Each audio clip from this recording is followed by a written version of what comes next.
수개월 동안 일본 전역의 여러 지역에서 미묘한 신호들이 나타나기 시작했다. 대도시의 바쁜 일상 속에 사는 사람들에게는 거의 감지되지 않을 정도였다. 진동은 너무나도 미세해서 대부분은 전혀 눈치채지 못했다. 그러나 수천 킬로미터 떨어진 곳에 살고 있는 서로 아무런 연관도 없는 두 남자에게는 그 신호들이 즉각적인 의미를 지니고 있었다. 서양에 살고 있는 브랜든 빅스는 한밤중에 잠에서 깨곤 했는데 마치 땅이 팽팽히 당겨진 실에 의해 늘어나고 있는 듯한 소리를 듣는 기분이 들었다. 같은 시기 일본의 한 작은 마을에서 사사키 히로하루는 자신의 공책에 강박적으로 그리던 선들이 점점 더 짙고 깊어지고 있다는 것을 깨달았다. 마치 자신의 연필이 어떤 숨겨진 무언가에 의해 이끌리고 있는 듯했다. 브랜드는 무언가가 점점 쌓이고 있다는 것을 느꼈다. 그는 그 원인을 명확히 설명할 수 없었지만 지구가 어떤 균열의 순간을 기다리고 있다는 것을 직감했다. 그는 날짜와 시간, 갑작스러운 기압 변화를 기록하기 시작했고 처음에는 그것이 단순한 불안이라고 생각했다. 그러나 반복되는 패턴은 그에게 다른 원인이 있음을 인정하게 만들었다. 한편 사사키는 반복적으로 같은 꿈을 꾸기 시작했다. 그는 지도들을 보았고 일본과 한국의 특정 지역을 관통하는 굵은 선들을 보았다. 무시하려 할수록 그 현상은 더욱 집요하게 다가왔다. 어느 순간 그는 거대한 지각판이 수십 년간 쌓여온 압력을 풀기 위해 움직이고 있는 듯한 상상을 하며 땅속 깊은 무언가가 조정되는 소리에 잠에서 깨기 시작했다. 긴장은 폭발적으로 찾아오는 것이 아니었다. 그것은 조용한 파도처럼 자라나 소리 없이 다가와 주변 전체를 불편한 기대감으로 가득 채웠다. 브랜드는 자신의 기록들이 몇 주 간격으로 일치하기 시작함을 알아차렸다. 그것은 연속적인 패턴을 이루기 시작했고 처음에는 무작위로 보였던 것이 움직임, 경로 방향을 나타내기 시작했다. 그는 해저 아래를 정밀하게 이동하는 지하의 힘을 묘사했다. 동시에 사사키는 자신도 모르게 같은 경로를 작업실에서 그려내고 있었다. 공책에 그어지는 각 선은 마치 불가피한 길을 드러내는 듯했으며 일본 열도가 오랫동안 미뤄왔던 어떤 순환을 곧 마주할 것처럼 느껴졌다. 두 사람 모두 일본과 한국이 더 이상 억제할 수 없는 압력을 품고 있다는 것을 인식했다. 브랜드는 인구 밀집 도시 위로 흔들리는 빛의 이미지를 불현듯 떠올렸다. 사사키는 집 근처의 콘크리트에서 아주 미세한 균열들이 나타나는 것을 관찰했다. 다른 사람들에게는 흔한 현상이었지만 그에게는 아니었다. 그의 꿈에서 본 선들과 연결되는 듯한 이 작은 틈은 일본 땅속이 이미 안정의 한계를 넘었다는 인상을 강하게 주었다. 대중이 경고를 일상처럼 받아들이는 동안 그들 발 아래에서는 더 심각한 일이 진행되고 있었다. 브랜든에게 이 무관심은 가장 큰 위험이었다. 그는 진짜 위협은 사람들이 더 이상 귀를 기울이지 않을 때 시작된다고 느꼈다. 지구는 분명히 신호를 보내고 있었지만 그것을 감지해야 할 이들은 그 경고를 놓치고 있었다. 어느 순간부터 브랜드는 바다 위로 낮게 깔리는 어둠을 묘사하기 시작했다. 마치 바다가 에너지를 흡수한 뒤 세상에 되돌려 죽기 직전인 것처럼 느껴졌다. 이러한 감각은 그의 가장 강렬한 비전이 시작되기 전날 자주 찾아왔다. 그는 그 힘이 언제까지 억눌려 있을 수 있을지 자문했다. 사사키도 비슷한 인식을 가졌지만 그가 본 장면은 조금 달랐다. 그는 긴 어둠의 터널을 꿈꿨다. 그 터널은 어떤 불빛도 사라지기 전에 진동하기 시작했고 그 진동은 점차 강해져 마침내 땅이 불규칙하게 숨쉬는 듯한 느낌을 주었다. 이 모든 것은 세상에 알려지지 않았다. 둘 중 누구도 이 비전을 널리 공유하지 않았다. 하지만 신호는 계속해서 일치하고 있었다. 마치 지구가 아주 민감한 이들에게만 이해될 수 있는 방식으로 경고를 조율하는 듯했다. 서로를 전혀 모르는 브랜든과 사사키는 동시에 같은 지평선을 바라보고 있었다. 무언가 중요한 일이 곧 벌어질 지점을 말이다. 몇 주가 지나자 그들은 이 신호들이 점점 더 정확해지고 있음을 느끼기 시작했다.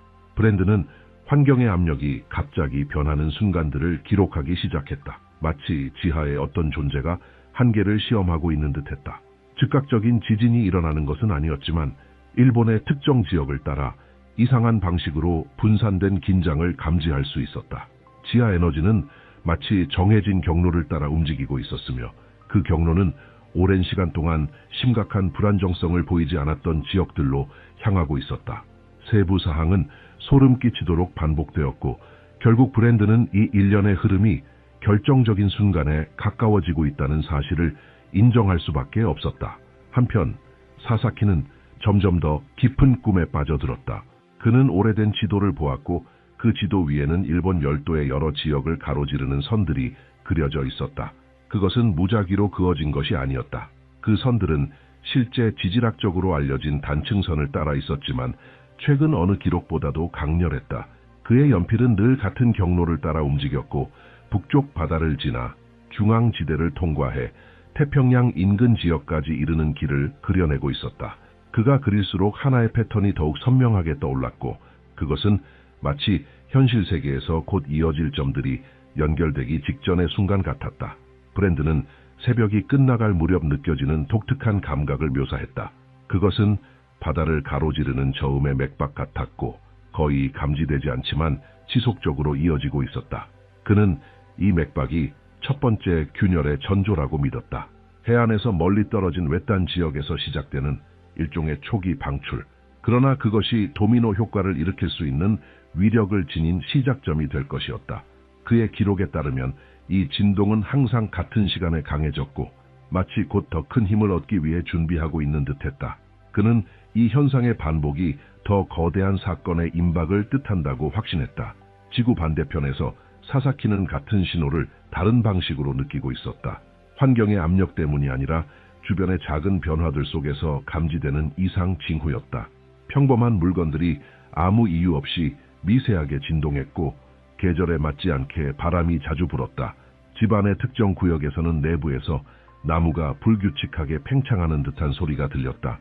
그는 공식 기록에는 나타나지 않는 미세한 진동을 느꼈고 이러한 신호들은 그의 공책에 그려지는 선들과 대화를 나누는 듯했다. 이는 일본 지하가 단순히 압력을 받고 있는 것이 아니라 이미 반응하고 있다는 확신을 더욱 강하게 만들었다. 두 예언자는 서로 다른 관점에서 같은 움직임을 관찰하고 있었다. 브랜드는 전체 경로를 보았고 사사키는 균열이 열릴 수 있는 정확한 지점을 기록하고 있었다. 두 경우 모두 결론은 같았다. 일본은 지금 작은 변화들이 고강도 충격으로 이어질 수 있는 시기를 지나고 있다는 것이다. 반복되는 패턴은 일종의 카운트다운처럼 느껴졌고 어떤 것도 우연히 일어나는 일은 없었다.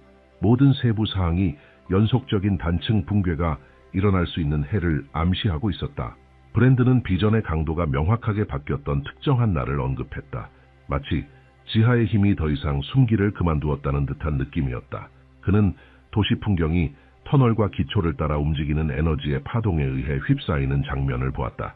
그의 기록은 전봇대가 흔들리고 조명이 일정한 간격으로 깜빡이는 모습을 묘사했다. 마치 하나의 조율된 충격이 도시를 통과하고 있는 것처럼 보였다. 그는 이 파동이 즉각적인 파괴를 가져오지는 않는다고 강조했다. 그것은 어디까지나 내부 긴장을 활성화시키는 것이었으며 그 긴장은 두 번째 균열이 오기 전까지 계속 갇혀 있을 것이었다. 같은 시기 사사키는 깊은 인상을 남긴 꿈을 꾸었다. 그는 거대한 어둠의 홀 중앙에 서 있었고 그곳에는 단 하나의 지도가 밝게 빛나고 있었다. 지도 위의 선들은 마치 생명이 있는 듯 스스로 움직였고 그 움직임이 일어날 때마다 섬의 일부가 상징적으로 흔들렸다. 마치 충격이 닿을 순서를 예고하는 듯했다.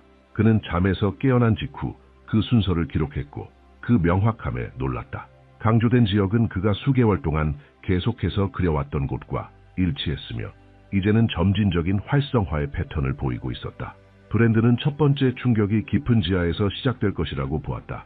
사사키는 두 번째 충격이 도시들 아래에서 형성되고 있음을 느꼈다. 이 두 사람의 인식을 나란히 놓고 보면 훨씬 더 거대한 무언가가 드러난다. 첫 번째 사건이 두 번째를 유도하고 두 번째는 세 번째 단계를 위한 길을 여는 연결된 일련의 연쇄적 흐름 가능성이다. 이것은 매일같이 신호를 목격하던 두 사람에게는 결코 과장이 아니었다. 그들은 지하의 변화가 빠른 속도로 진화하고 있다는 사실을 똑같이 기록하고 있었다. 마치 지각이 잠에서 깨어난 것처럼 서로의 존재조차 모른 채 사사키와 브랜드는 동일한 해를 향해 신회에 이끌리고 있었다. 날짜들은 유사했고 현상은 반복되었으며 그들의 기록은 일치했다. 그들의 예측은 정확한 달력상의 시점에 의존하지 않았다. 중요한 것은 그 주기가 점점 가까워지고 있다는 사실이었다. 지구는 오랫동안 쌓여온 긴장을 특정한 목적을 위해 재조정하고 있는 듯했다. 지하의 압력은 이전과는 다른 방식으로 작용하기 시작했다. 과거에는 단지 징후에 불과하던 것들이 이제는 반복적인 행동으로 변했다. 마치 일본 열도 자체가 직접적인 신호를 보내고 있는 것처럼 브랜드는 지하 깊은 곳의 에너지가 더 이상 흩어져 흐르지 않고 명확한 경로를 따라 움직이기 시작했다고 느꼈다. 그는 응축된 파동이 바다를 가로질러 일본 해안으로 다가가며 점점 가속화되는 모습을 묘사했다. 그 진동은 음색과 강도를 바꾸며 무언가 무거운 존재가 자신을 가두고 있는 지각층을 뚫고 나오려는 듯한 인상을 주었다. 같은 시간 일본 땅에서는 사사키가 집안의 작은 움직임이 점점 더 잦아지고 있음을 관찰했다. 그것은 공식적으로 기록되는 진동이 아니었지만 거의 감지되지 않을 정도의 미세한 변화들이 비슷한 시간대에 반복적으로 나타나고 있었다. 마치 일정한 리듬에 따르는 듯했다. 그는 발밑의 지면이 예전과 다르게 반응하는 것을 느꼈고 때때로 몇 초간 불균형한 느낌이 들었다. 그는 그것이 지각이 준비 단계에 들어섰다는 과정의 일부임을 직감적으로 알아차릴 수 있었다. 이 모든 신호가 더해지며 무시하기 힘든 일종의 예상 분위기가 형성되기 시작했다. 브랜드는 어떤 밤에는 터널 내부가 진동하는 이미지를 보았다. 금속 구조물들이 천천히 휘어지며 도시 지하 깊숙한 곳에 가해지는 압력에 반응하는 듯한 모습이었다. 도시는 바다에서 전해지는 충격을 흡수하고 있었고 그 에너지를 오래된 기초 구조물과 이미 한계를 넘은 지하 시스템을 통해 분산시키고 있었다. 같은 시기 사사키는 꿈속에서 지도들이 스스로 빛을 내는 장면을 보았다. 특정 지역들이 강한 광채를 내며 잠시 빛나고 몇 초 뒤 사라졌다. 그가 잠에서 깨어날 때면 온몸이 떨리고 있었고 마치 실제로 지각이 움직이기 직전의 충격을 온몸으로 느낀 것 같았다. 그는 반복적으로 나타나는 지역들 속에서 패턴을 알아보기 시작했다. 해안지역, 산업지대, 매립지 위에 세워진 주거지역, 그리고 상호 연결된 터널지대가 그 대상이었다. 지하의 긴장은 짧고 빠른 단계를 따라 점점 진행되고 있었다. 브랜드는 첫 번째 대규모 균열이 지표에서 시작되지 않을 것이라는 확신을 갖고 있었다. 그것은 아주 깊고 멀리 떨어진 지점, 수년간 압력이 갇혀 있었던 공간에서 시작될 것이다. 그는 극한의 억제감을 묘사했다. 마치 전체 구조물이 과도한 하중을 견디다가 단 한순간에 안정성을 잃는 것과 같은 느낌이었다. 방출된 힘은 해저를 따라 파동을 밀어내며 해안선 곳곳에 숨겨진 약점을 활성화시킬 것이었다. 사사키는 특정한 균열들이 낡은 벽뿐 아니라 절대 금이 가서는 안 될 곳들에서도 다시 나타나는 것을 목격했다.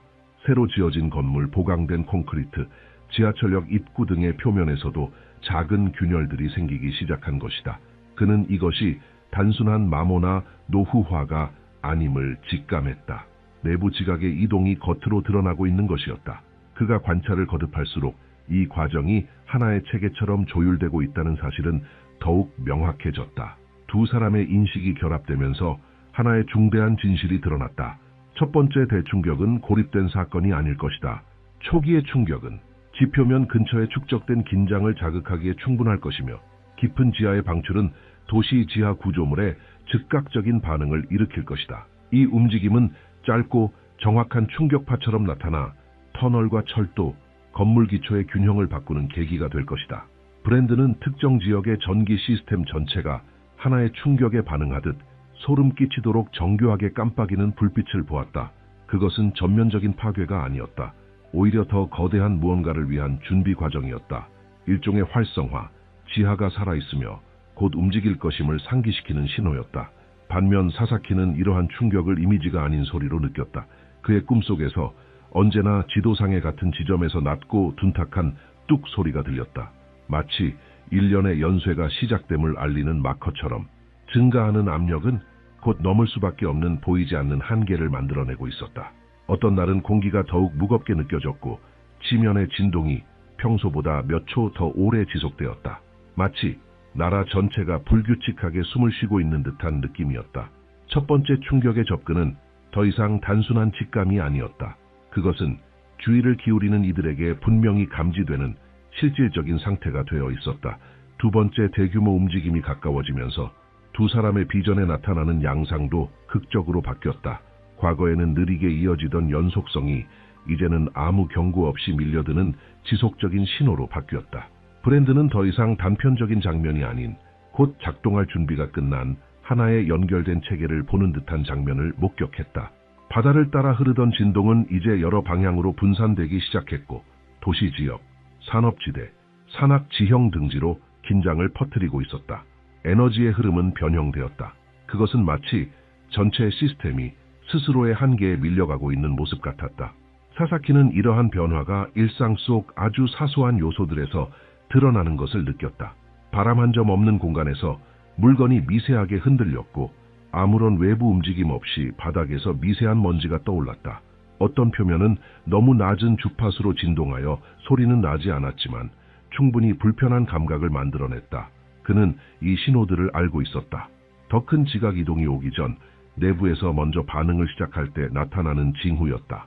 아직 충격은 오지 않았지만 그에 대한 반응은 이미 시작되고 있었던 것이다. 그의 꿈에 나타나는 표식들도 점점 강해졌다. 과거 단순한 선에 불과하던 것들이 이제는 더 복잡한 구조를 이루며 갈라지고 있었다. 그는 특정한 순서대로 분포된 균열의 지점을 보았고 이를 통해 두 번째 충격은 단순히 첫 번째의 여파가 아니라 함께 작동하는 하나의 일환임을 알 수 있었다.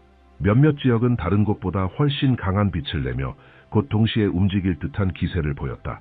이 모든 이미지가 합쳐져 형성된 하나의 패턴은 더 이상 외면할 수 없는 경고였다. 브랜드는 일본 열도의 경계를 넘어서는 신호들을 보기 시작했다. 그의 비전 속에서 열도에서 시작된 충격은 점차 국경을 넘어 확산되고 있었다. 지하 에너지는 바다를 따라 뻗어나갔고 이전까지 안정적이었던 지역들까지 진동의 영향을 받기 시작했다. 그가 목격한 지각 이동은 고정된 원형이 아니었다. 그것은 경로를 따라 이동하며 먼 지역을 향해 나아갔다.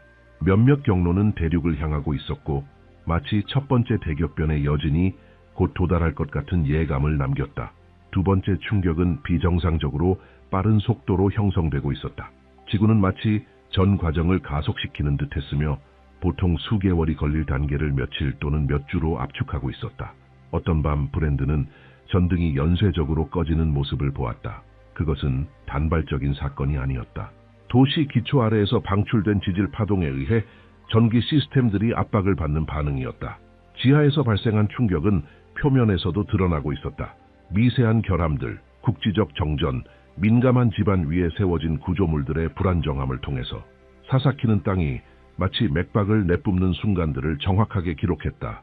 그는 지면이 위아래로 거의 감지되지 않을 정도로 미세하게 움직이는 순간들을 묘사했다. 하지만 그 짧은 흔들림은 본능적인 경계심을 불러일으키기에 충분했다. 이런 움직임은 몇 초 이상 지속되지 않았지만 지하가 변화 중임을 분명하게 나타냈다. 일본 전체가 다른 방식으로 반응하기 시작한 듯했다. 마치 끝없이 자라나는 지하의 힘에 순응하듯 표면이 그것에 반응하고 있었다. 이 지점부터 일본은 외부적으로도 불안정성의 징후를 드러내기 시작했다. 새로 지어진 건물에서조차 작고 얇은 균열이 발생했고 일부 공공구조물은 눈에 띄는 뒤틀림이나 틀어짐을 보였다. 바다는 불규칙한 움직임을 보이며 어떤 날은 평소보다 더 많이 물러났다가 다른 날에는 거세게 밀려들었다. 열도를 떠받치고 있는 시스템은 더 이상 내부 압축을 숨기지 못하고 있었다. 깊은 층 사이에서 억눌리고 있던 에너지에 이제 지표가 직접 반응하고 있었던 것이다. 브랜드는 이러한 변화를 하나의 결정적인 단계로 인식했다. 그는 지하 에너지가 더욱 빠르게 확산되고 있으며 그것이 오직 특정한 패턴을 이해한 자만이 예측할 수 있는 경로를 따라 움직이고 있다고 기록했다. 그의 비전은 에너지가 집중되었다가 다시 갈라지는 지점을 보여주었고 마치 다음 충격을 위해 분열할 준비를 하고 있는 듯했다.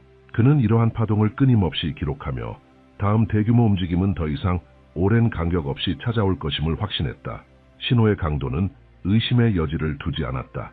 두 번째 대충격이 다가오고 있었다. 이제는 터널, 지하철, 매설된 구조물들이 도시의 반응을 결정짓는 핵심 역할을 하게 되는 시점이었다. 지하 이동은 단순한 진동에 그치지 않을 것이다. 그것은 건물의 기반을 비틀고 고밀도 주거 지역의 지하를 압박하며 오랜 시간 잠들어 있던 단층들을 활성화할 것이었다. 사사키는 그것을 육체적으로 느꼈다. 어떤 밤에는 그의 집이 마치 호흡하는 지면 위에 떠 있는 듯했다. 바닥이 팽창했고 나무는 갈라지는 듯한 소리를 냈으며 벽은 불규칙하게 떨렸다. 그것은 더 큰 움직임이 오기 전 나타나는 전형적인 징후였고 그는 일본이 훨씬 더 격렬하고 빠른 과정 직전까지 다다랐다는 것을 알고 있었다. 한때 간헐적으로 그려졌던 그의 그림들은 이제 연속적인 흐름처럼 이어지고 있었다. 그는 더 이상 외부의 신호를 찾을 필요조차 없었다. 그의 몸 자체가 열도의 지하 맥박에 연결된 듯 반응하고 있었다. 브랜드는 결정적인 지점이 아직 드러나지 않았지만 곧 모습을 드러낼 것임을 느꼈다. 그의 비전 하나하나가 일본이 언제든지 넘을 수 있는 문턱에 가까워지고 있음을 보여주었다. 그가 본 것은 이미 일어난 파괴가 아니라 지금의 압력이 계속된다면 연쇄적으로 발생할 수 있는 일련의 움직임들이었다. 그 이미지들은 점점 더 빠르고 강렬하게 다가왔고 마치 마지막 경고처럼 느껴졌다. 그는 열도의 핵심 지역들에서 섬광이 번쩍이는 장면을 보았고 불규칙한 리듬으로 깜빡이는 빛들을 보았다. 마치 대지가 무언가를 외치기 직전인 것처럼. 그것은 아직 현실이 된 장면은 아니었지만 반복될수록 점점 강해지는 가능성의 영역이었다. 사사키 또한 점점 더 구체적인 꿈으로 잠에서 깨어나고 있었다. 산들이 맥동하고 숲이 원인 없이 흔들리며 강물은 잠시나마 흐름을 거슬러 오르는 듯 보였다. 이 이미지들은 아직 드러나지 않은 힘들이 다가오고 있음을 암시했으며 그의 해석에 따르면 그 힘은 단 하나의 작은 변화만으로도 곧 현실로 나타날 수 있었다. 그를 따라다니는 감각은 명확했다. 일본은 아직 시작되지 않은 그러나 언제든 시작될 수 있는 하나의 순환의 가장자리에 서 있었다. 세 번째 움직임은 두 사람이 서로 다른 시점에서 묘사했지만 결코 고립된 사건으로 나타나지 않았다. 그것은 서로 다른 세 가지 지점, 해저, 도시 지반, 그리고 지각의 신부, 이 거의 동시에 활성화될 수 있는 지점에서 수렴하는 현상이었다. 각 비전은 이 요소들이 하나의 동기화 지점을 향해 나아가고 있음을 가리켰다. 대기의 밀도가 달라질 수 있었고 특정 지역에서는 금속성 냄새가 감지될 수 있었으며 큰 방출 없이도 균열이 서서히 확장되기 시작할 수 있었다. 이러한 신호들은 아직은 미세하고 은밀했지만 더 강력한 단계로의 전환을 알리는 징후가 될 수 있었다. 브랜드는 특정 에너지 흐름이 열도를 가로질러 동아시아로 향하는 것을 관찰했다. 그의 여러 비전에서는 압력의 파동이 한국 남부 지역에 도달했고 그것은 직접적인 충격을 주기 위한 것이 아니라 일본의 불안정성에서 비롯된 자연스러운 반향처럼 보였다. 그는 한반도의 점처럼 떠오르는 위치들을 보았고 그것은 일종의 경보 지점으로 해석되었다. 이는 한국이 일본을 넘어 확산될 수 있는 시나리오의 주의 깊은 관찰자가 될 가능성을 시사했다. 사사키 또한 유사한 감각을 보고했다. 그의 꿈속 진동은 섬의 경계를 넘어 대륙으로 퍼져나갔고 그는 한국에서 사람들이 불안한 표정으로 바다를 응시하고 있는 모습을 보았다. 전문가들이 신부 데이터를 분석하고 당국이 지속적인 감시 체계를 가동하는 장면도 포착되었다. 이 이미지들은 만약 순환이 열리게 된다면 한반도는 그 반응을 가장 먼저 감지하는 지역 중 하나가 될 것임을 나타냈다. 일본은 점차 축적된 긴장에 외부 징후를 드러내기 시작했다. 동물들이 이상 행동을 보이거나 철새들이 예상보다 일찍 이동하고 어류가 평소와 다른 지역으로 몰리는 현상이 관측될 수 있었다. 이러한 현상들은 곧바로 재난을 의미하지는 않지만 지하 환경이 기존의 패턴에서 벗어나고 있다는 자연적인 경고로 받아들여질 수 있다. 사람들은 도심의 기초 구조물에서 들려오는 낮고 깊은 소리를 듣게 될지도 모른다. 그것은 금속 구조물이 강하게 당겨질 때 나는 소리와 비슷할 것이며 실제로 발생한다면 세 번째 움직임이 가까워졌다는 강력한 신호로 해석될 수 있다.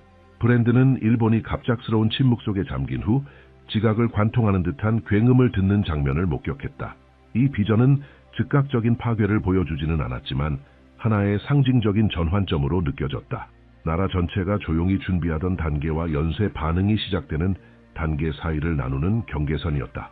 그는 그 소리가 첫 번째 방출, 즉 수년간 예견되었지만 아직 시작되지 않은 순환의 개방을 알리는 신호라고 이해했다. 사사키는 하늘에서 나타나는 이상한 시각적 효과를 보고했다. 푸르스름한 빛이 지하 압력이 임계점에 도달한 지역 위로 빠르게 퍼졌고 이는 지각판 간의 마찰로 인한 방전 현상일 가능성이 있었다. 그는 말하길 만약 이런 빛이 실제로 관측된다면 그것은 일본이 전환점에 도달했음을 나타내는 가장 분명한 신호가 될 것이라고 했다. 브랜든 또한 이에 동의했다. 오랜 시간 축적된 압력은 온천의 온도 상승에 영향을 줄 수 있었고 일부 산에서는 정밀 장비를 통해서만 감지되는 미세한 진동이 발생할 수 있었다. 어떤 날은 도시 전체가 평소보다 더 밀도 높은 공기의 흐름을 느낄 수 있었고, 이런 현상들은 현재 파괴를 의미하지는 않았지만 일본이 새로운 국면, 아직 시작되지 않았지만 곧 연속적이고 조율된 형태로 도래할 가능성이 있는 단계로 향하고 있다는 징후였다.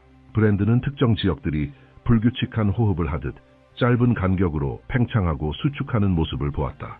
이것은 대규모 지각 이동 이전에 나타날 수 있는 징후였다. 그는 금속 구조물에 작은 뒤틀림이 생기고 해안 지역에서 낮은 주파수의 지하음이 들려오는 장면을 보았다. 이러한 요소들이 모여 하나의 모자이크처럼 구성되었고 아직 가능성의 영역에 머물러 있지만 점점 더 임박한 활성화 시나리오에 가까워지고 있었다. 사사키는 한국에 대한 비전이 점점 더 강해지고 있음을 느꼈다. 그는 파괴가 아닌 극도로 높은 수준의 감시와 관측을 보았다. 한국의 관측소, 항만, 모니터링 센터들이 핵심 지점으로 떠오르며 일본의 움직임을 밀접히 주시하는 모습을 그려냈다. 그의 비전 속에서 한국은 피해자가 아닌 전략적 수호자로 등장했다. 그것은 이 순환이 열릴 경우 이 지역 전체의 균형을 재편할 수 있는 어떤 거대한 변화의 시발점이 될 수 있음을 암시하는 상징이었다.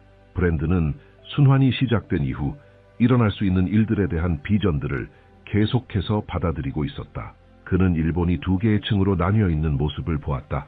겉으로는 일상이 계속되는 지표면과 그 아래 보이지 않는 곳에서 모든 힘이 완벽한 침묵 속에 정렬되고 있는 지하층, 마치 나라 전체가 숨을 멈춘 듯한 느낌이었다. 그의 그림 속에서 열도를 따라 흐르던 에너지의 선들은 점점 더 밝아졌고 인구 밀집 지역을 에둘러 해안선 쪽으로 향하고 있었다. 그 해안들은 그동안 항상 안정적이라 여겨졌던 지역들이었다. 이 모든 것은 언제든지 이전 비전들이 예고한 연쇄를 시작할 수 있었다. 그것은 파멸이 아니라 수십 년 전부터 지질학자들이 경고해온 움직임이 마침내 영적인 불안과 함께 실체를 드러내려는 징후였다. 사사키는 거의 매일 글을 남겼고 그의 노트에는 이전에는 눈에 띄지 않았던 패턴이 점점 뚜렷해지고 있었다. 세계의 특정 지역, 북동부 해안, 중심도시 지대, 그리고 일본을 가로지르는 산악지대, 이 반복적으로 등장했다. 그는 일본이 이들 분리된 지역에서 연속적인 사건을 겪게 될 수 있음을 느꼈다. 각기 다른 곳에서 일어나는 일들이 서로 연결된 것처럼 보일 수 있다는 점에서 그것이 단순한 자연현상임에도 불구하고 일종의 조율된 움직임처럼 보일 수 있다는 점이 그를 가장 불안하게 만들었다. 그가 강조한 것은 날짜를 예측하는 것이 아니라 신호들이 충분한 강도로 드러나기 시작하는 순간을 인식하는 것이었다. 그는 위험이 최종 충격 그 자체가 아닌 빠르게 확산될 수 있는 연쇄 활성화에 있다고 계속해서 말해왔다. 브랜드는 밤의 비전 속에서 붉고 푸른 점들이 일본 열도 위에 떠오르고 사라지며 이동하는 장면을 보았다. 이 점들은 마치 지하 압력을 시각적으로 드러내는 지표 같았다. 어떤 경우에는 이 점들이 바다를 넘어 한국 남부 지역까지 도달했다. 그는 이를 위협이 아닌 에너지의 반향으로 이해했다. 한국은 경계를 넘어 전달되는 이 신호들을 먼저 감지할 수 있는 위치에 있었고, 이는 일본조차 아직 인식하지 못한 조짐을 알아차릴 수 있는 감시자의 위치였다. 브랜든에게 있어 한반도는 순환이 시작되기 전 그 경고들을 해석하는 데 결정적인 역할을 맡게 되는 지역으로 나타났다. 사사키도 그의 꿈에서 계속해서 한국의 존재를 인식했다. 그는 한국 정부가 경보 시스템을 조정하고 해양 감시를 강화하며 방제 시설을 점검하는 장면을 보았다. 전문가들은 감시실에서 그래프와 데이터를 분석하며 일본에서 전달되는 진동을 수년치 자료와 비교하고 있었다. 이 이미지들은 순환이 열릴 경우 그 영향이 일본 열대만 머무르지 않을 것임을 분명히 보여주었다. 한국은 바다의 움직임, 공기의 밀도, 그리고 지극히 미세한 반사 진동의 변화까지 감지할 수 있으며 이러한 간접적인 신호들만으로도 국가 차원의 최대 주의가 요구될 수 있는 상황임을 시사했다. 브랜드는 그의 비전 속에서 일본 열도가 희미하게 깜빡이는 노란빛에 둘러싸인 모습을 자주 목격했다. 마치 나라 전체가 고주파로 진동하고 있는 듯한 느낌이었다. 그는 어떤 지역들이 몇 초간 어두워졌다가 다시 밝아지는 장면을 보았는데 이것은 실제 정전이 아니라 향후 전력망, 통신, 교통체계 등에 영향을 줄 수 있는 불안정성의 전조로 이해되었다. 그것은 공포의 신호가 아니라 준비의 책임을 요구하는 경고였다. 그는 이 감각을 활성화 지점의 접근이라 표현했다. 사사키는 같은 메시지를 전혀 다른 방식으로 받아들였다. 그는 지하 깊숙한 곳에서 울려오는 낮은 소리를 묘사했다. 그것은 마치 교대로 뛰는 심장 박동처럼 느껴졌고, 이러한 소리가 실제로 들린다면 첫 번째 대규모 움직임이 임박했다는 신호일 수 있다고 했다. 그는 사람들이 어느 순간 물건이 떨어지거나 부서지지 않는데도 긴 진동을 느끼게 될 것이라고 말했다. 그 순간이 바로 지표면의 소리가 사라지고 지하의 맥박이 감지되기 시작하는 때이며, 그 조용한 경고가 집단적 인식을 일깨우는 반가소해가 될 것이라고 했다. 브랜드는 기후의 국지적 변화 또한 감지했다. 추운 날씨에 비정상적인 더위가 나타나고 더운 날에는 이상하게 무거운 바람이 불어오는 장면이 비전에 자주 나타났다. 그는 이를 지각 내부의 재조정이 겉으로 드러나는 초기 현상으로 해석했다. 이런 현상은 순환이 가까워질수록 점점 더 뚜렷해질 수 있었고, 이는 정부와 시민이 다가오는 현상을 올바르게 해석할 수 있는 기회라고 믿었다. 그것은 확신이 아닌 기회로 보아야 할 신호였다. 한국은 또다시 중요한 조각으로 등장했다. 브랜드는 한국의 안테나, 레이더, 해저 감지 센서들이 미세한 해저 변화들을 포착하는 모습을 보았다. 과학자들은 이 신호들을 분석하며 그것이 일본과 직접적으로 연결된 패턴임을 확인하고 있었다. 마치 한반도가 이 지역의 균형을 감시하기 위해 지정된 장소처럼 보였으며, 위험에 처해 있기보다는 일본보다 먼저 경고를 이해하고 예측할 수 있는 위치에 서 있는 듯했다. 사사키도 이 흐름을 명확히 인식하고 있었다. 그의 꿈에는 한국의 순찰선이 일본 인근 해역을 조심스럽게 순회하는 장면이 나타났고, 그것은 단순한 우연이나 루틴이 아니라 무언가 거대한 변화가 가까워졌다는 직감을 따르는 행동처럼 보였다. 그는 사람들이 높은 언덕이나 전망대로 올라가 바다를 바라보며 조용히 기다리는 장면을 보았다. 거기에는 공포는 없었다. 오직 깊고 본능적인 주의만이 존재했다. 그것은 모든 거대한 자연의 흐름이 시작되기 전 인간이 가장 먼저 감지하는 조용한 인식이었다. 브랜든의 비전은 종종 하나의 반복적인 이미지로 마무리되었다. 하늘에서 내려다본 일본 열도 위에 빛의 선들이 얽히고 설켜 진동하고 있는 장면. 그 선들은 마치 움직일 수 있는 허가를 기다리는 듯 미세하게 흔들리고 있었고, 어떤 선도 즉각적인 파괴를 뜻하지는 않았지만 모두가 하나의 결정적인 국면이 다가오고 있음을 암시하고 있었다. 그가 말하길, 그 빛의 선들이 마침내 움직이기 시작하는 순간 모든 연쇄가 시작될 것이다. 사사키는 브랜든을 전혀 알지 못했지만 전적으로 같은 감각을 공유하고 있었다. 그는 자신의 노트에 다음과 같이 남겼다. 일본은 지금 하나의 집단적 선택 앞에 서 있다. 신호를 무시할 것인가? 아니면 2026년이 일본과 한국이 스스로의 땅을 바라보는 방식을 근본적으로 바꿀 수도 있는 하나의 순환을 여는 해가 될 가능성을 직시할 것인가? 이미 그런 일이 일어나고 있을 때 그 감각이 나라 전체를 사로잡았다. 공기 중에 무언가가 달라졌고 어떤 이성적인 설명보다 먼저 감지되었다. 거리의 리듬이 사라지고 움직임이 느려지며 집단적인 주의가 어떤 무시하기 어려운 충동에 의해 위로 끌어올려졌다. 호기심은 없었다. 생각보다 몸이 먼저 반응했다. 보이지 않는 경계가 넘어졌던 것이다. 아비그야 아난드는 이 순간을 오랜 주기의 눈에 보이는 종결로 설명한다. 그에 따르면 어떤 사건들은 인간의 선택들이 임계점에 도달했을 때 발생한다. 한국은 이러한 맥락에서 역사적인 강도, 지속적인 사회적 압력, 끊임없는 극복으로 형성된 정체성을 지닌 민감한 영토로 등장한다. 이러한 누적은 수백만 명에게 동시에 영향을 미칠 수 있는 상징적 단절을 위한 정확한 무대를 만든다. 이 경고는 불편함을 준다. 안정성의 이미지를 정면으로 마주하게 되기 때문이다. 한국은 체계적이고 진보적이며 어떤 도전도 감당할 수 있는 나라로 여겨진다. 하지만 아비그야는 바로 이러한 대비를 위험 요소로 지적한다. 한계에 가까운 상태로 오랜 기간 작동하는 사회는 성과와 균형을 혼동하게 된다. 생산성은 여전히 높지만 내부의 소모는 대중의 시야에서 벗어난 채 커져간다. 아비그야 아난드는 어떤 패턴들이 분명해지기 전에 그것들을 관찰함으로써 국제적인 주목을 받게 되었다. 경제 흐름, 세계적 긴장, 사회적 불안정 등을 다른 사람들이 아직 그 가능성을 인식하지 못했을 때 지적한 것이다. 이러한 분석은 단순한 추측으로 치부되지 않고 특히 특정 지역을 겨냥할 때는 실제적인 불편함을 초래하게 되었다. 아비그야 아난드에 대한 관심이 커지는 이유는 그의 과거 발언이 사람들을 불안하게 만들기 때문이다. 그가 세계적 위기에 대해 말하기 시작했을 때 국제사회는 여전히 안정적인 담론을 유지하고 있었다. 시장은 성장을 자축했고 정부는 통제력을 강조했으며 대부분의 분석가들은 경고의 어조를 피했다. 하지만 아비그야는 다른 길을 택했다. 그는 조용히 형성되고 있던 경제적 압력, 사회적 불균형, 정치적 불안정의 주기를 지적했다. 시간이 지나며 이러한 경고는 과장이 아닌 불편한 예견으로 인식되기 시작했다. 그의 예측을 특별하게 만드는 것은 극적인 어조가 아니라 여러 요소들의 수렴이다. 그는 역사적 데이터, 행성의 움직임, 집단 행동의 패턴을 교차 분석한다. 이들 중 여러 요소가 동일한 유형의 균열을 가리킬 때 그는 이를 우연이 아닌 전환의 신호로 간주한다. 보건 위기, 경제 충격, 지정학적 긴장 등은 주류 담론에서는 아직 가능성이 낮다고 여겨질 때부터 그의 분석에 등장했다.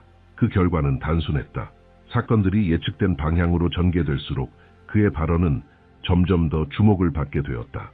이 지점부터 그의 관찰은 단순한 광범위한 예측을 넘어 세계의 특정 지역을 구체적으로 언급하기 시작했다. 그는 세계 시스템의 기둥 역할을 하는 국가들에 주목했다. 높은 생산성을 가진 경제, 밀도가 높은 사회 효율성과 압박이 공존하는 환경, 한국은 이 맥락에서 등장한다. 즉각적인 재앙의 대상이 아니라 순환이 바뀔 때 긴장이 가장 뚜렷하게 드러나는 지점 중 하나로 등장한다. 는 현재 국제 정세를 강제적인 재구성의 단계로 묘사한다. 전통적 제도들은 신뢰를 잃어가고 각국 정부는 내부의 피로와 마주하고 있다. 세계 인구는 연결되어 있고 정보에 접근할 수 있지만 동시에 지쳐 있다. 이러한 환경은 잠재적인 불안정을 만들어내며 상징적인 촉발 요인이 균형을 깨면 그 불안정이 표면으로 드러난다. 그의 말에 따르면 자연재해, 갑작스러운 경제 충격, 예기치 못한 현상들은 이와 같은 집단적 압력이 일정 수준에 도달했을 때 더 자주 발생한다. 이런 구도 속에서 한국은 전략적인 위치를 차지하고 있다. 높은 기술 밀도, 글로벌 생산망의 핵심적 역할, 그리고 수십 년간의 빠른 성장을 통해 형성된 사회, 외부의 성공은 내부의 피로와 대비된다. 는 이런 종류의 대비가 역사적 전환에 앞서 자주 나타난다고 지적한다. 대외적 이미지와 내부 실상이 괴리될수록 그 내러티브가 무너질 때의 충격은 커진다. 그의 글로벌 예측에는 명확한 패턴이 있다. 먼저 간과되기 쉬운 점진적인 긴장, 다음으로 서로 관련 없어 보이는 흩어진 신호들, 마지막으로 집단적 주의를 강제하는 집중된 사건. 그는 지금 세계가 바로 그 마지막 단계에 진입했다고 말한다. 지역 분쟁, 경제 불안, 극단적인 기후 사건, 급변하는 정치 상황은 모두 개별적인 사건이 아니라 동일한 전환 주기의 일부라고 그는 주장한다. 이 구도 속에 한국을 포함시킬 때 불편함은 더 커진다. 왜냐하면 한국은 거의 취약성과 연관되지 않는 나라로 여겨지기 때문이다. 한국은 규율, 혁신, 회복력의 상징이다. 바로 그렇기 때문에 그곳에서 발생하는 어떤 상징적인 균열도 즉각적으로 전 세계적인 반향을 일으키기 쉽다. 세계 시스템에 깊이 통합된 지점에서 벌어지는 일은 오랫동안 지역적 사건으로 남아있지 않는다. 예언은 하늘에서 눈에 띄는 어떤 현상이 전 국민의 주의를 동시에 끌게 될 특정한 순간이 올 것이라고 말한다. 그것은 개인적인 해석이나 주관적 체험이 아니다. 그것은 집단적인 반응을 유도하는 현상이다. 서로 다른 도시, 나이, 환경에 있는 사람들이 거의 동시에 같은 신호를 인지한다. 그 순간은 사건 전개의 분명한 변화를 의미하며 그 이후로는 이전의 일상이 같은 방식으로 지속되지 않는다. 는 이 신호가 즉각적인 파괴를 일으키기 위해 나타나는 것이 아니라 깊은 의식의 충격을 불러오기 위한 것이라고 말한다. 그는 많은 사람들이 설명하기 어려운 무거움을 느낄 것이라고 한다. 마치 어떤 오래된 것이 끝나가는 듯한 느낌, 또 어떤 이들은 두려움, 혼란, 강한 불안을 경험하게 된다. 그 효과는 사람마다 다르겠지만 그 충격은 전반적으로 퍼질 것이다. 한국 전체는 이례적인 긴장 상태에 들어간다. 예언에 따르면 이 사건은 분기점의 역할을 한다. 그 이전까지는 압박 속에서도 사회가 기존의 흐름을 유지한다. 그러나 그 이후에는 기존의 결정들이 재검토되기 시작하고 회피되던 대화들이 떠오르며 내부 문제가 긴급한 사안으로 떠오른다. 는 하늘의 신호가 믿음, 종교, 정치 성향과 무관하게 무시할 수 없는 부름처럼 작용한다고 말한다. 그는 또한 이 사건이 대한민국 내에만 머무르지 않을 것이라고 말한다. 인접 국가들 역시 그 영향을 인지할 것이며 북한은 직접적인 영향을 받게 될 것이다. 예언은 같은 신호가 국경 너머에서도 목격되고 그로 인해 북한 내부에 강력한 불안정이 촉발될 것이라고 전한다. 지도부는 두려움을 느끼게 되고 견고해 보이던 구조들의 균열이 생기기 시작하며 절대적이라고 여겨졌던 통제는 약점을 드러내기 시작한다. 는 그 사건 이후 한반도에서 정치적 긴장이 급격하게 증가한다고 예언한다. 예상치 못한 변화들이 일어나기 시작하고 이전에는 목소리를 내지 못했던 사람들이 발언권을 얻게 된다. 전통적인 인물들은 빠르게 영향력을 잃고 대중은 다른 종류의 답변을 요구하기 시작한다. 그는 이 변화가 단순히 인간의 일반적인 정치적 작용에 의해 일어나는 것이 아니라 집단적인 환경이 갑작스럽게 변하기 때문이라고 설명한다. 예언에 따르면 이 시기는 짧지만 강렬하게 지속된다. 사건들은 빠르게 일어나며 뉴스는 연속적으로 쏟아진다. 전반적인 감각은 가속화되고 있다. 한국은 강제적인 변화의 과정에 들어가며 이전의 방식대로는 아무것도 계속되지 않는다. 숨겨져 있던 것들이 드러나고 단지 외형에 의해 유지되던 것들이 무너지기 시작한다. 는 이 과정이 더 큰 변화를 위한 길을 열어준다고 주장한다. 그는 하늘의 신호가 단지 시작에 불과하다고 말한다. 진정한 충격은 그 이후 몇 달 동안 나타나며 그 시점에 정치적, 사회적, 경제적 결정들이 새로운 집단적 의식 상태 아래 이루어지게 된다. 한국은 세계에서의 역할을 재정의하는 결정적인 단계에 진입한다. 그는 또한 이 변화가 한반도에만 국한되지 않고 결국 미국과 직접적으로 관련되기 시작한다고 예언한다. 그는 한국에서 일어나는 변화가 이미 미국 내에서 쌓여온 긴장들을 자극하는 외부의 기폭제 역할을 한다고 주장한다. 그 충격은 전쟁이나 공식적인 선언에서 시작되는 것이 아니라 갑작스러운 정치적 불안정, 상반된 결정들, 내부 통제의 상실을 나타내는 명백한 신호들로 나타난다. 예언에 따르면 미국의 수도인 워싱턴은 상황을 통제하고 있다고 믿고 있을 때 바로 전략적 혼란의 시기에 접어든다. 는 미국이 아시아에서 일어나는 사건들에 대해 혼란스러운 반응을 보일 것이라고 말한다. 오래된 동맹 관계가 재검토되기 시작하고 며칠 사이에 정치적 톤이 바뀌며 미국 지도자들은 한국에서 오는 움직임을 예측하는데 어려움을 겪게 된다. 이전에는 종속된 지역으로 여겨졌던 한반도는 갑자기 예상치 못한 자율성을 보이기 시작한다. 이는 미국 내 권력의 뒷전에서 깊은 불편함을 불러일으킨다. 왜냐하면 그것은 수십 년 동안 유지되어 온 지정학적 논리를 깨는 일이기 때문이다. 예언에 따르면 이 시기는 미국 내부의 위기와 맞물려 있다. 정치적 갈등이 심화되고 사회적 분열은 더욱 깊어지며 제도에 대한 신뢰는 최근 역사에서 가장 낮은 수준에 도달한다. 는 이러한 내부의 취약성이 미국의 대외적 주도 능력을 약화시킨다고 말한다. 미국은 사건을 주도하는 대신 상황에 반응하는 수동적 모드에 들어간다. 이 전환은 세계 질서에서 상징적인 균형의 변화를 나타낸다.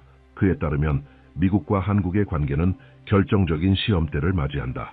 외교적 압박은 증가하고 새로운 요구가 등장하며 공공담론 속에 은밀한 위협도 등장한다.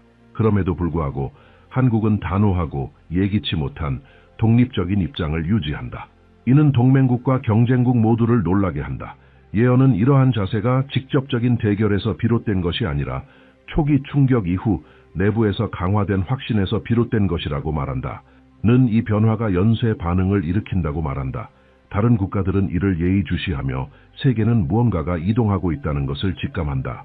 미국의 영향력은 더 이상 하나의 경쟁자에 의해 도전받는 것이 아니라 여러 지역에서 자율적인 결정들이 등장함으로써 점점 더 공개적으로 의문시되기 시작한다. 한국은 이러한 새로운 시대의 상징으로 떠오르는데 그것은 공격성이 아니라 방향의 명확성 때문이라고 그는 말한다.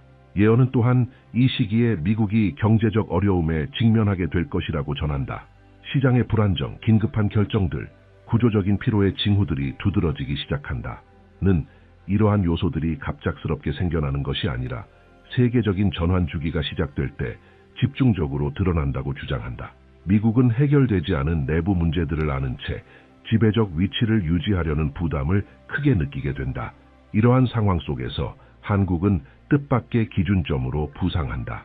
빠른 적응 능력, 사회적 규율, 조율된 대응력은 국제적인 관심을 끌게 된다. 는 이 대비가 사건들의 상징적 충격을 더욱 확대한다고 말한다. 미국이 피해를 통제하려 애쓰는 동안 한국은 내부 재정비와 외부 확장을 동시에 추진한다. 이는 전 세계의 리더십에 대한 인식을 바꾸기 시작한다. 예언은 이 시기가 미국의 이익과 한국의 새로운 입장 사이에 직접적인 긴장을 발생시킨다고 말한다. 협상은 점점 더 어려워지고 정치적 배경에서는 움직임이 활발해진다. 워싱턴에서 내려지는 결정들은 과거만큼의 실질적 효과를 가지지 못하게 되며 이 영향력의 쇠퇴는 갑작스럽게 일어나는 것은 아니지만 권력의 중심부에 불안을 일으킬 만큼 분명하게 드러난다. 는 이 과정이 미국으로 하여금 자신의 한계를 직면하게 만든다고 말한다. 국가는 통제에 집착할 것인지 아니면 새로운 세계 질서에 적응할 것인지를 결정해야 한다. 예언은 조정에 저항할 경우 불안정성이 더욱 커질 것이며 전환을 수용할 경우 덜 충격적인 재균형의 길이 열릴 것이라고 말한다. 이 선택은 예언이 묘사하는 시기의 핵심 중 하나로 떠오른다. 그에 따르면 세계는 권력의 상징이 급속히 바뀌는 시대로 접어든다. 한국은 단순한 전략적 동맹에서 벗어나 영향력의 중심지로 자리 잡는다. 미국은 여전히 중요한 국가이지만 더 이상 사건의 흐름을 단독으로 이끌 수 없게 된다. 이러한 권력의 이동은 동맹관계, 군사전략, 경제결정, 그리고 전 세계적인 정치 담론에까지 영향을 미친다. 다가오는 사건들에 대해 이야기하던 중 는 한 명의 한국인 기자의 방문을 받았다. 그 기자는 가까운 미래 속 한국의 역할을 이해하고자 했다. 처음엔 회의적인 태도로 의 말에 의문을 품었지만 대화가 끝날 무렵 한반도의 미래에 대한 그의 시각은 완전히 바뀌게 된다. 는 특유의 차분하고 단도직입적인 말투로 마치 이미 모든 조각이 제자리에 놓인 듯 주저없이 다가올 일들을 묘사하기 시작했다. 기자는 의심스럽게 한미 관계에 대해 물었고 는 망설이지 않고 답했다. 권력의 순환이 바뀌고 있습니다. 한국은 군사력이나 경제력 때문이 아니라 단절의 지점을 지나 새로운 질서로 이동할 수 있는 능력 덕분에 하나의 기준점이 될 것입니다. 그것은 먼 미래의 일이 아닙니다. 우리가 생각하는 것보다 훨씬 가까이 다가와 있습니다. 기자는 충격을 받은 듯 모든 말을 빠짐없이 기록하며 그가 듣고 있는 내용을 곱씹었다. 는 이어 미국이 비록 강대국이지만 내부 전환의 시대로 들어설 것이라 말했다. 예언은 미국이 힘을 잃는다고 말하지 않는다. 그러나 그 권위는 내부 압력에 의해 변형되며 더 이상 외면할 수 없게 된다는 것이다. 이것은 세계 속 위치를 재정의해야 하는 순간입니다. 아시아 전체, 그리고 한국에게 있어 이것은 전환점이 됩니다. 앞으로의 리더십은 더 이상 경제력이나 군사력만으로 결정되지 않을 것입니다. 그것은 적응력과 사회적 회복력에 의해 결정될 것입니다. 는 그렇게 설명했다. 기자는 여전히 충격에 빠져 있었지만 는 과장된 흥분 없이 조용하게 전통적인 시각에 도전했다. 한국이 단순히 세계 시스템 속의 하나의 부속품으로 남을 것이라는 믿음의 말이다. 이 나라는 스스로 생각하는 것보다 훨씬 더 준비되어 있습니다. 한국 시스템은 내부의 어려움과 모순에도 불구하고 곧 재구성의 문턱에 설 것입니다. 이는 누구도 예측하지 못한 새로운 질서의 기초가 될 것이며 반드시 일어날 일입니다. 그리고 그것은 상상보다 훨씬 더 큰 변화를 이끌어낼 출발점이 될 것입니다. 조금 더 깊은 어조로 그는 말했다. 한국이 적응의 상징이 됨으로써 국제적 관심을 끌게 될 것이라고. 이 나라는 전통적인 리더십이 아닌 사회적 경제적 혁신의 본보기로 떠오르게 된다. 여기서 일어나는 일들은 전 세계가 주목하게 될 것입니다. 하지만 더 중요한 건 그 변화가 단지 관찰되는 것이 아니라 전 세계가 함께 겪게 될 것이라는 점입니다. 한국은 앞으로 다른 나라들이 자신들의 위기에 직면했을 때 무엇을 추구해야 할지를 보여주는 거울이 될 것입니다. 이건 불확실한 미래가 아닙니다. 이미 짜여진 하나의 해답입니다. 기자는 머릿속에서 말들을 정리하며 이 대화를 단순한 모호한 예언으로 봐야 할지 아니면 실질적인 예고로 받아들여야 할지 고민하고 있었다. 그러나는 세부 사항에 얽매이지 않고 한반도의 미래에 대해 계속 말을 이었다. 그 전환을 알리는 사건은 하늘에서 시작될 것입니다. 단순한 시각적 현상이 아닙니다. 그것은 사람들이 자신을 바라보는 방식을 바꾸게 할 것입니다. 한국 안에서뿐 아니라 전 세계적으로도. 그리고 그 반응은 기존 권력 체계에서 오지 않을 것입니다. 그건 바로 사람들, 시민들로부터 시작됩니다. 혼란과 호기심이 뒤섞인 상태로 기자는 곧바로 워싱턴에 전화를 걸었다. 그는 한국의 부상이 세계에 어떤 반향을 일으키고 있는지를 더 깊이 이해하려 했다. 방금 마주한 에이난과의 대화는 분명히 그가 미래를 바라보는 방식을 바꾸고 있었고, 그 예언의 배경에 무엇이 있는지를 알고 싶은 갈증이 커져갔다. 전화 통화 중 기자는 한국의 부상이 세계에 미치고 있는 충격을 설명했다. 는 단지 한국 내부의 변화를 예측한 것이 아니라 그 나라가 자국의 경계를 넘어서는 새로운 글로벌 역할을 맡게 될 것이라고 말했었다. 그가 설명을 이어갈수록 의 말이 하나의 흐름처럼, 퍼즐 조각처럼 맞춰지기 시작했다. 예언자는 미국의 불안정을 말했을 때 그것이 즉각적인 위기가 아니라 조용한 권위의 침식이라고 했었다. 기자는 그제야 이해하기 시작했다. 한국은 이제 미국을 포함한 다른 나라들이 쉽게 대응하기 어려운 새로운 위치에 도달하고 있었던 것이다. 미국 쪽 통화 상대는 잠시 말을 멈췄다. 마치 지금 전해 들은 말의 중대함을 처음으로 실감한 듯했다. 당신 말이 사실이라면, 그가 말했다. 미국은 이제 자국의 입지를 재계산해야 할 겁니다.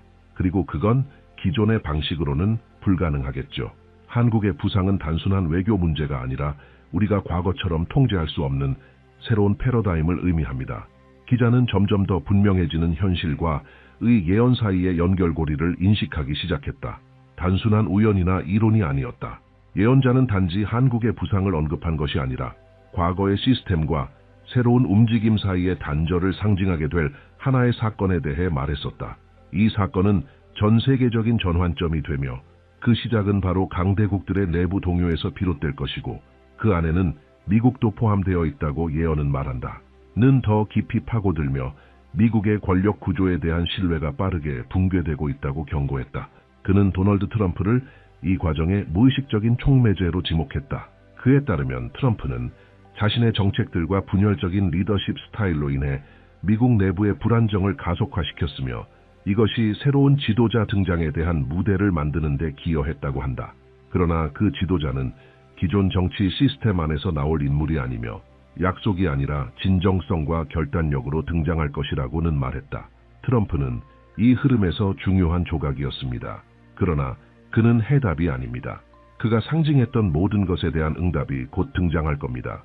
그것은 미국이 세계 속에서 자신의 자리를 완전히 새롭게 보게 만드는 전환이 될 것입니다. 기자는 이 모든 말을 머릿속에서 정리하려 애쓰고 있었다. 그러나 그는 이미 알고 있었다. 가 예언한 사건들은 단지 먼 미래의 비전이 아니라 지금 이 순간에도 물밑에서 진행되고 있었다. 미국 내 정치 변화, 한국의 국제적 영향력 확대, 그리고 낡은 시스템과의 불가피한 충돌, 이 모든 흐름은 이미 현실로 흘러가고 있었다. 단지 많은 사람들이 아직 그것을 인식하지 못하고 있을 뿐이었다. 가 그리는 미래는 단지 정치적, 경제적 변화가 아니었다. 그것은 사회 전체를 뒤흔드는 하나의 혁명이었다. 그리고 그 혁명은 역설적으로, 지리적으로는 작지만 상징적으로는 거대한 나라, 바로 한국의 부상으로부터 시작된다고 그는 단언했다. 이 나라는 이제 새로운 세계 질서의 문을 여는 열쇠가 되어가고 있었다. 한국인 기자는 가 단순한 국가 간의 정치 게임을 말하고 있는 것이 아니라는 것을 점점 더 분명히 깨달았다. 그는 인류가 직면한 사고방식의 전환, 하나의 역사적 전이에 대해 말하고 있었다.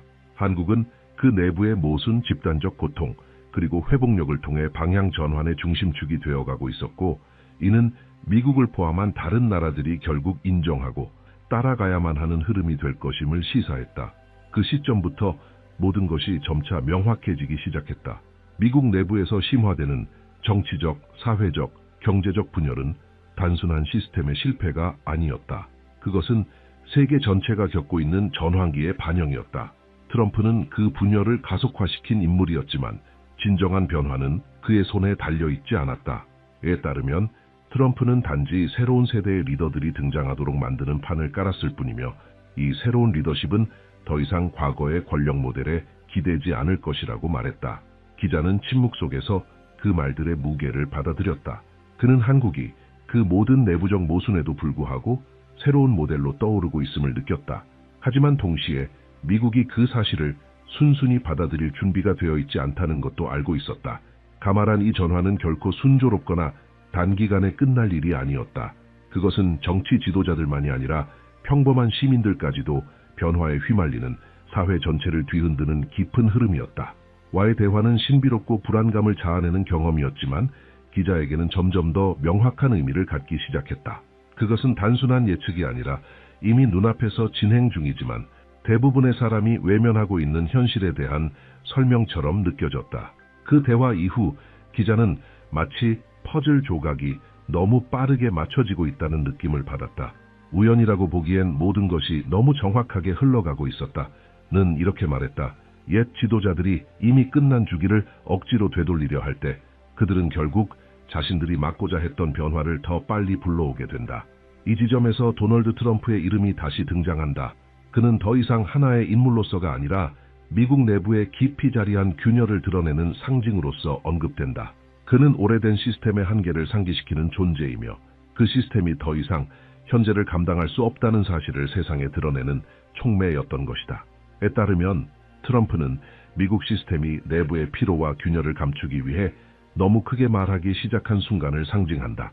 그는 이 시기가 미국 사회의 일부 사람들에게는 눈을 뜨게 하는 계기가 되었고 또 다른 일부에게는 극단적인 방향으로 치닫게 만든 분기점이었다고 말한다. 그 결과로 생긴 것은 단순한 정치적 대립이 아니라 선거와 정권 교체, 정상화의 수사에도 불구하고 지속되는 구조적 분열이다. 예언은 이 분열로 인해 미국이 내부 합의 없이 지속적인 압박 속에서 전략적 결정을 내려야 하는 시대에 들어섰다고 지적한다. 기자는 단도직입적으로 말한 내용을 회상한다. 미국은 지금 정체성에 대한 역사적인 시험을 받고 있다는 것이다. 수십 년 동안 세계의 규칙을 정해온 초강대국이 이제는 스스로의 한계를 인정해야 하는 시점에 놓여 있다. 이것은 곧바로 몰락을 의미하는 것이 아니라 세계를 주도하는 능력이 점차 쇠퇴해가는 과정을 의미한다. 세계는 더 이상 워싱턴의 명령에만 반응하지 않으며 새로운 중심지에서 생겨나는 기회들에 더 민감하게 반응하기 시작한다. 이 변화의 중심 중 하나로 한국이 등장한다. 는 한국의 부상이 강제력이 아닌 대조 효과로 이루어진다고 말한다. 미국이 내부 갈등으로 시간을 소모하는 동안 한국은 빠른 재편성과 유연한 대응으로 주목받는다. 미국이 권위에 대해 토론을 이어갈 때 한국은 실질적 결정을 내린다. 이 명확한 대비는 국제사회의 시선을 끌게 되고 점점 더 많은 정부들이 혼란한 세계 속에서 예측 가능한 환경으로서의 한국을 바라보게 된다. 그 움직임을 따라 투자자들도 움직이며 외교적 동맹 관계 또한 조용히 재조정되기 시작한다. 예언은 이 흐름이 미국 내부의 반응을 유도한다고 설명한다. 외교 압박, 전략적 협정, 강경한 연설을 통해 영향력을 되찾으려는 시도들이 나타난다. 그러나 그 효과는 과거와 같지 않다. 는 현재의 세계 질서는 구조에 얽매인 국가들이 아니라 신속하게 적응할 수 있는 국가들에 유리하게 돌아가고 있다고 말한다. 이것은 미국에게 단순하지 않은 선택을 강요한다. 익숙한 방식에 고집할 것인가 아니면 힘의 재분배를 수용할 것인가. 기자는 이 순간을 세계적인 심리적 전환점으로 본다는 사실을 덧붙인다. 사람들은 이제 누가 세계를 이끄는가라는 질문을 진지하게 하기 시작했고 단일한 리더십 개념은 점점 힘을 잃는다. 예언은 이 질문이 도미노처럼 번질 것이라 말한다. 과거에는 조심스럽게 움직이던 작은 국가들이 더욱 자유롭게 행동하고 주변부로 간주되던 지역들이 목소리를 내기 시작한다. 그리고 한국은 이 변화 속에서 가장 자연스럽게 중심에 설 수 있는 조건을 이미 갖추고 있다. 기술, 문화, 경제라는 세 가지 기반을 모두에 따르면 이 전환의 시기는 한반도 내부의 역학에도 직접적인 영향을 미친다. 세계적 불안정과 강대국의 절대적 통제력 상실은 북한의 전략적 여지를 점점 좁힌다. 내부 압박이 커지고 고립은 더 이상 유지하기 쉬운 선택이 아니다. 예언은 이러한 변화가 공식적인 선언 없이도 감지될 수 있는 간접적인 방식으로 드러날 것이라고 말한다. 즉, 북한의 태도 변화는 조용하지만 명백할 것이라는 뜻이다. 기자는 이 모든 흐름이 예언의 핵심으로 수렴하고 있음을 실감한다. 한국은 이제 단순히 국제 질서를 지켜보는 관찰자가 아니라 그 흐름의 속도를 조절하는 실질적 행위자로 부상하고 있다. 이 변화는 긴장 없이 진행되지는 않지만 명확한 방향성과 함께 꾸준히 전진하고 있다. 는 세계가 이제 권력의 상징이 너무 빠르게 바뀌는 시대에 들어섰다고 말한다. 그 변화의 축이 모두의 눈앞에서 이동 중이지만 이를 직시하려는 의지는 모든 곳에 동일하지 않다. 미국 내부에서는 이 전환이 충격으로 작용한다. 일부는 강하게 저항하며 기존 질서를 고수하려 하고 다른 일부는 세계가 이미 달라졌다는 사실을 받아들이기 시작한다. 트럼프는 이 흐름 속에서 다시 언급된다. 그는 단일한 원인은 아니지만 미국 시스템의 약점을 빠르게 드러내게 만든 촉매자로 기능했다고는 설명한다. 예언은 새로운 정치 인물들이 미국 내에서 등장하게 될 것이라고 말하지만 그들이 맞이할 환경은 과거보다 훨씬 더 파편화된 상태일 것이다. 이 지점에서는 중요한 전환점을 짚는다. 예언이 말하는 미래는 무질서나 파괴가 아니라 명확한 구분의 시기라는 것이다. 진짜 전환은 겉으로 강해 보이는 것과 실제로 미래를 지탱하는 것을 분리해낸다. 한국은 이러한 분리를 이미 겪고 있는 국가이며 너무 이른 시기에 성숙을 강요당한 역사 속에서 형성된 집단의식과 구조적 대응력이 지금 세계적으로 작용하기 시작한 것이다. 전쟁, 분단, 의존, 그리고 초고속 성장, 이 모든 경험이 한국을 훈련시켰고 이제 그것이 전 세계에 영향을 미치기 시작했다. 는 세계가 이제 실질적 결과에 반응하는 시대로 들어섰다고 말한다. 말이 아닌 행동의 속도와 정밀성, 내부의 일관성이 진짜 힘이 되는 시기다. 이 속에서 한국은 위기를 구조로 바꾸고 긴장을 방향으로 전환하는 능력으로 눈에 띄게 된다. 이 흐름은 단지 외교적 정치적 주체들의 관심을 끌 뿐 아니라 세계 곳곳의 일반 대중들 사이에서도 한국을 불안정 속에서 실제로 작동하는 모델로 바라보게 만든다. 그리고 이것이야말로 가마라는 세계 질서의 진짜 전환, 조용하지만 돌이킬 수 없는 시작이었다. 에 따르면 미국은 여전히 중요한 강대국으로 남아있지만 이제는 빠르게 다극화되는 세계 질서 속에서 하나의 국가가 전 세계를 주도하던 시대가 점차 명확하게 막을 내리고 있다. 이 과정은 급격하지 않지만 누구나 인식할 수 있을 정도로 가시적이다. 트럼프는 이 전환의 상징적 인물로 남는다. 그의 부상은 미국 내 깊은 분열과 이미 존재하던 한계를 낱낱이 드러냈고 예언은 미국이 앞으로도 영향력을 유지하기 위해선 자국의 글로벌 정체성을 재정의해야 한다고 말한다. 반면 한국은 경제와 기술을 넘어선 새로운 역할을 수행하게 된다. 는 한국이 사회 재편의 모범, 혁신과 안정 사이의 균형, 그리고 문화적 주도권의 상징으로 떠오른다고 설명한다. 이러한 복합적인 기반이 한국의 위상을 강화시키며 그 과정은 충돌이나 경쟁이 아닌 실질적인 성과와 국제적 신뢰의 축적으로 이루어진다. 그는 또한 한반도가 지금 결정적인 시기를 맞고 있다고 강조한다. 남한의 내부 변화와 북한의 압력 증가가 맞물리며 역사적 전환이 가능한 환경이 형성되고 있다. 예언은 남북 관계에서 의미 있는 진전이 점점 더 현실적인 가능성으로 떠오를 것이라고 말한다. 이는 외부 강요가 아니라 내부 필요에서 비롯되며 세계는 이 과정을 집단적 성숙의 시험으로 지켜보게 된다. 는 이 단계가 큰 책임을 요구한다고 말한다. 주도권은 기회를 가져오지만 동시에 위험도 수반한다. 이 시기에 내려지는 결정들은 향후 수십 년을 형성할 것이며 한국은 과거 강대국들이 반복한 실수를 답습할 것인지 아니면 더 균형 잡히고 자각적인 길을 개척할 것인지 선택해야 한다. 예언은 그 해답이 야망이 아니라 역사적 기억과 시대의 신호를 읽는 능력에서 나온다고 말한다. 그는 또한 이 전환의 영향이 정치나 경제에만 머무르지 않는다고 지적한다. 변화는 문화적, 사회적, 심리적 차원에까지 미친다. 전 세계의 대중들은 이제 과거의 권력과 성공 모델의 의문을 제기하기 시작한다. 순수한 물질적 진보의 개념은 점차 힘을 잃고 그 자리에 공동체적 의미, 지속 가능한 안정, 실질적으로 기능하는 리더십에 대한 열망이 떠오른다. 한국은 이 새로운 패러다임에 가장 자연스럽게 들어맞는 국가로 부상하고 있는 것이다. 예언의 마지막 메시지는 지배가 아닌 전 세계적인 책임에 대해 말하고 있습니다. 아비그야는 세계의 중심 무대에 오른 국가들은 도덕적 명확성, 내부 조직력, 장기적인 비전을 바탕으로 그 자리를 지켜야 한다고 말합니다. 세계는 이제 실수가 더 큰 대가를 부르고 올바른 결정이 오래가는 영향을 미치는 시대로 접어들고 있습니다. 그는 마지막으로 미래는 이미 움직이고 있다고 말합니다. 이 순환은 합의를 기다리지 않습니다. 선택이 이루어지는 대로 앞으로 나아갑니다. 한국은 현대 역사 속에서 자기 역할을 정의할 수 있는 드문 기회를 맞이하고 있습니다. 미국은 이 새로운 구도에 적응해야 하는 도전에 직면해 있습니다. 세계는 이를 지켜보며 반응하고 재편되고 있습니다.